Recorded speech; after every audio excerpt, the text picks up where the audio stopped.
We rise tonight to acknowledge that DOGE is indeed dead.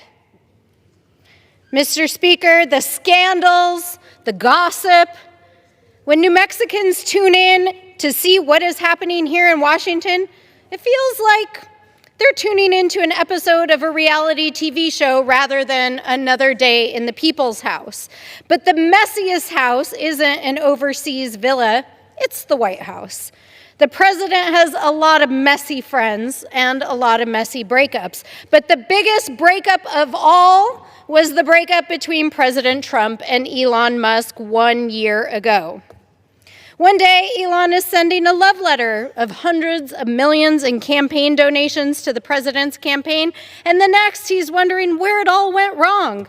And after all the insults, all the public arguing, and a very public divorce, today we're here to say to Elon Musk and his so-called Department of Government Efficiency, I'm so sorry, but you have not been chosen, and you will be dumped from the villa. And now that the season of DOGE is over, it's time to look back and have a reunion episode and answer the question on everyone's mind. Where did it all go wrong? Was it all talk? Or did Elon actually deliver on his promises? Because when DOGE was created and Americans heard what they were up to, there were some very big promises. He said he could save $2 trillion by cutting waste, fraud, and abuse across the federal government. Well, the honeymoon is over, and I think the numbers say it all. He didn't even save a fraction of that amount. And in fact, what we know is that due to disruptions in government services and firings and litigation, he may have actually cost the federal government more money than he saved.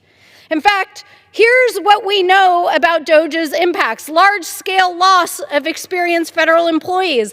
Our agencies lost tens of thousands of employees through layoffs, deferred resignations, early retirements, and hiring freezes.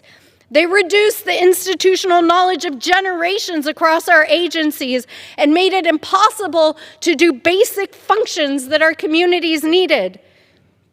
Forest Service, Bureau of Indian Affairs, our nuclear agencies who protect the nuclear and national security of this country. They disrupted government services. Agencies were unable to process basic functions.